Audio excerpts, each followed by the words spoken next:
Hi Mike, it's Randy here from Randy Cycle Service. Just wanted to show you your little Honda C100 engine sitting on the test stand running. And you can hear it in the background. Got it sitting here idling right now, temporary fuel hooked to it. Got an exhaust system on it enough to make it run.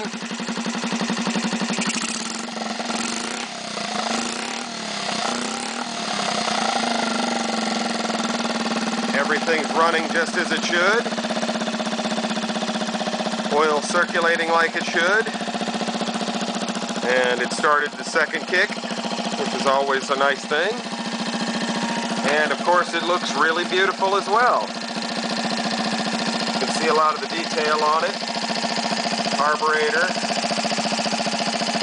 the cylinder.